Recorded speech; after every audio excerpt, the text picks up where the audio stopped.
Howdy folks, let me adjust this camera. I know you're excited to see me. Do you see me yet? Do you see me yet? Can you see me yet? There, you can see me. I want to shout out to Thug Nasty with regard to his upcoming fight.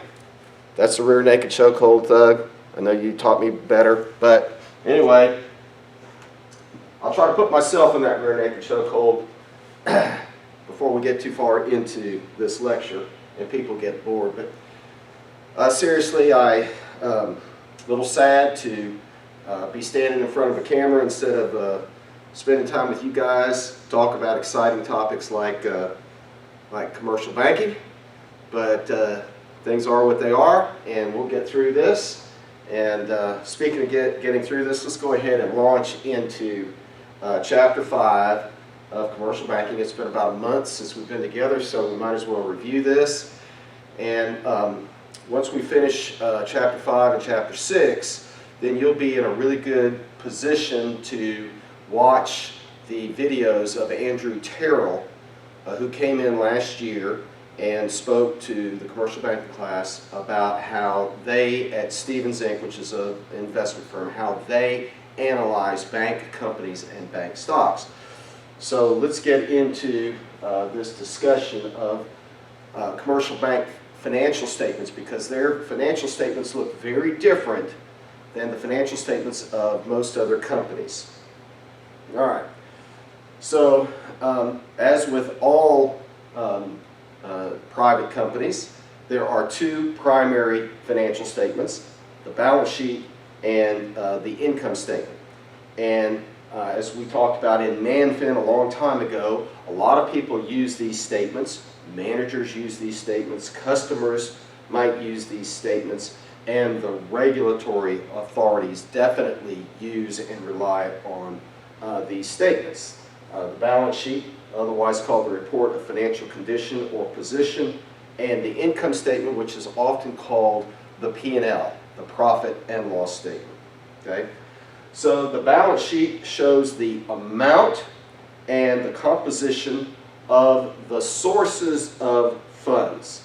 So right at the very beginning, we see that there is a different focus for banking and the balance sheet. The first thing that analysts look at or investors look at are the liabilities and the capital, and then they look at the assets, which we'll get into in just a minute. But first, most serious investors look at the liabilities and the capital before they get to the assets. With most other companies, investors look at the assets first. Okay. Why is there so much attention paid to the liabilities and capital? Because this is how assets are financed, and it is the assets that in turn generate the cash flow. Okay? They generate the lending and investing activities. The liabilities and the capital generate these activities. Okay? How much is allocated into the various types of assets? This is something that analysts look at. And the assets are, first and foremost, loans, the most profitable assets, securities, the next most profitable asset, and then other investments, which really don't amount to significant generators of cash and earnings like first loans and then securities do. Okay? All right, as I said, in most industries the income statement is the important statement, but in banking it is the balance sheet that gets the limelight. Okay? And it is financial assets in banking, not so much people or equipment, that generate the revenue and the profits. Okay? In banking, it is the financial assets. It is the liabilities and capital, which are then invested in financial assets, which are loans and securities. And this is how the magic is made in banking. All right. So let's take a look at the balance sheet. so first, starting with sources of funds, we'll look at liabilities. Liabilities are deposits. That's right. When a customer leaves money at a bank, it is a liability. A liability called a deposit. And there are four primary types of deposits. Demand deposits, which are checking, savings deposits, time deposits, certificates of deposit, and money market. And these are all types of deposits where people bring their money in, leave it with the bank, and they either do it for safety and convenience or they do it to earn interest on their money, along with safety and convenience. Then you have non-deposit borrowing, heavy on the non-deposit, okay? And this would be bonds and preferred stock that are issued by the bank in order to raise capital, okay? And then there's the equity capital, which is the contributed capital, which is the money that stockholders put in, and then the retained earnings, which are the profits that accumulate, okay? So it is through these items that banks then put together their asset side of the ledger, okay? Which would be the cash that they need to keep on hand to operate and also for regulatory purposes, and the reserves that they are required to keep on hand, security investments that they have, and then the largest asset for most banks, loans. Okay? Then you have your property, plant, and equipment, and there you have it. So these items here, deposits and non-deposit borrowings, finance these items here. Okay? All right, let's take a quick look at the income statement, but we'll get back into more detail on the balance sheet in just a second. So obviously the income statement shows the revenue that banks generate, which are cash inflows, and revenue generated from two sources, interest earned on loans and income that is earned on investments. Okay? So loans and securities investments are the two main types of assets owned by banks, and they generate the income for banks. Okay? So you have your interest earned, and then you have fees. Fees on services that banks provide, like trust, brokerage, and insurance. So, so your interest earned and fees are your two sources of income. Okay. You then have your costs listed. Okay. What are your major costs? Well, the largest cost that a bank has is the interest that is paid on deposits, paid by the bank on deposits. Okay. Then you have wages paid to the employees of the bank. And then you have, I call it property, plant, and equipment. It's occupancy. It's the office space. And then a fourth category would be IT, a huge category. All right, so here's a model income statement. Let me step out of the way. And so your revenues are interest income from loans. And then you have your fee income. And then your expenses are interest paid on deposits, salaries and wages, provision for possible loan losses. We'll get into that. That is a contra account. It's an allowance for a doubtful account on loans that are made. Okay. All right, and then you have your overhead expense right here, which is your occupancy. All right, so we're going to get into more detail now on the balance sheet, and then we'll look again at the income statement. All right, so let's take a deeper dive into cash on the balance sheet. All right, so the formal line item is cash and deposits due from other banks.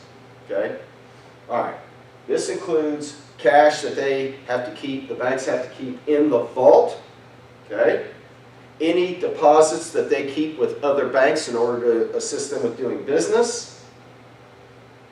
Cash items that they are in the process of collecting, like loans, if they are in the process of collecting payments, okay?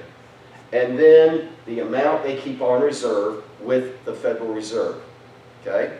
And these assets are called primary reserves, the primary cushion that the bank has to meet all obligations that the bank has. Primary reserves, okay? So cash is held to meet liquidity needs of the bank, and these needs include operating expenses, so they have to have cash like any other business. Customer withdrawals, they have to be ready, prepared to meet any withdrawal demands. Customer loan needs, when customers say, I've got to draw on my line of credit, I need the cash, please put it in my account. Okay. Bank debt repayment, if the bank has loans, bonds outstanding. Here we have, oh, hold on a minute. Look, we have a guest here. Yes, hold on, let me open this for you. Come on in. Who do we have? We've got to make this as real as possible. I would usually interrupt this class anyway, so I'm interrupting this class virtually. Hang in there, class. You're going to make it. I've got the coronavirus. Let me give you a big hug. This is as close as we can get. We're done. There you go. Thank you, sir. Good seeing you. Dr. Muncie, good to see you. Good to see you. All right, I love it when my friends come by. This is like a great day in the neighborhood, or whatever else you want to say about it. All right. So banks have their own debt outstanding that they have to pay, and so they need cash for that. And then they also pay dividends on their stocks, so they need cash available to pay those dividends. Okay? All right. The next line item after cash, investment securities. Okay? And there are four needs or purposes for investment securities at a bank. One is to help maintain their liquidity. Two, to generate income for the bank. Three, to help banks conduct trading for their clients. And lastly, to loan Fed funds. All right, so the liquid portion of the investment securities portfolio, still liquid, but they earn a higher rate of return than cash. And they consist of short-term government securities, short-term private sector securities, okay, such as CDs that one bank might purchase from another bank, or commercial paper, which is short-term debt issued by corporations. The bank might invest in short-term debt issued by corporations. And short-term investments are often called secondary reserves. The cash investments, the cash that banks have, are called primary reserves. All right, the next section of the investment securities is the income-generating portion. And there are two types of securities that banks invest in: taxable securities and non-taxable securities. So the taxable securities are primarily U.S. federal government treasuries. Okay, so these are bills, notes, and bonds issued by the U.S. government. Very safe, very liquid. Okay. Then banks also buy U.S. government agency securities. Okay, agencies like Fannie Mae and the Federal Home Loan Bank and Freddie Mac. These are housing agencies that issue bonds all the time, and banks love to buy them because they earn a little bit more than the treasuries, but they still have an indirect banking by the government, so they are safe. Okay? Then corporate bonds. Banks will invest in some investment-grade corporate bonds. Then there are tax-exempt securities that banks invest in, and they are primarily municipal bonds. So banks make investments in these municipal bonds, but they also invest in their community and in their state when they buy these municipal bonds. So it's kind of part of doing business in an area to invest in these municipal bonds. So these are the securities that banks invest in primarily. And what you see, what is missing from this list is stocks. Banks have a very limited stock portfolio because of the volatility of stocks. All right. Wow. Looks like my animation was off a little bit. So accounting rules require banks to classify security investments into three different line items, okay? And this is important because this was an issue that got banks and their stocks into trouble back in 2009. So 3 different line items. First, available for sale or trading account securities, okay? So these are securities that are not intended to be held. Then the held to maturity investments, and then federal funds sold in repurchase agreements. These are very short-term investments, okay? All right, so trading account assets, let's take a closer look at them. All right, so we have proprietary trading activity, okay? Proprietary means it's done for the benefit of the bank itself. The bank is trading securities in order to try to make a profit, okay? It consists of securities purchased by the bank, excuse me, to provide profits to the bank from short-term price movements. Be careful, be leery of a bank that is generating significant profits from its trading account assets. They are taking huge risks, okay? So trading account assets is not an area where you can count on the bank to consistently make profits. Still, some of them try, okay? So the banks will either employ traders internally, or they will give funds to hedge funds or to traditional investment advisory firms in the effort or attempt to try to make a profit, okay? Another category of securities held as trading account assets is securities that the bank will buy to facilitate customer trades. In order to help a customer buy or sell securities, the bank will use its own capital, okay, to buy or sell those securities. So the bank will act as a dealer. They will use their own capital, buy the securities, resell them to the customer, or they'll buy the securities from the customer and resell them to somebody else. Why do they do this? To satisfy the customer and to make a profit, okay? All assets held in trading accounts are valued at their market value, which is called mark to market, in order to provide transparency. So these very short-term investments are revalued every day and are shown at their market value. And this practice contributed to the financial crisis of 2009 because banks were forced to write down asset values, which created uncertainty and suspicion, which in turn stifled lending. People didn't want to borrow, and banks didn't want to lend to each other because their securities were being written down so fast. So mark-to-market accounting is still used, but the rules have been significantly improved so that short-term assets and fluctuations in short-term assets do not scare investors and borrowers and lenders, okay? So mark-to-market is still being used, but in a better form. All right, then we have held-to-maturity securities, held-to-maturity. So these are safe, as we said, U.S. government and U.S. agency and corporate bonds and municipal bonds that all have good ratings, long-term investments with solid returns and low volatility, okay? These investments are intended to earn a stable spread over the bank's costs of funds. So you, as a bank, you look to make investments that will generate a profit or more income comes in than what you pay out.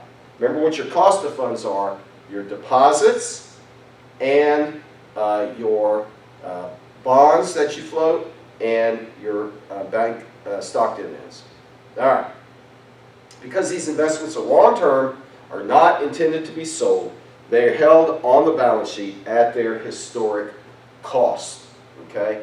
So this was a rule change after 2009 where securities in this area We're not required to be adjusted every day on mark-to-market. All right. No changes in their value prior to their maturity are recognized on the balance sheet or on the income statement. They are simply held at maturity, at historic cost. All right. So classifying investments into trading accounts and into held to maturity provides a lot better transparency and limits the distortions that accounting can have on a bank's financial statement. The balance sheet and the income statement, because if you have to write down assets on the balance sheet, that flows through as a charge on the income statement, and that's what happened in 2009.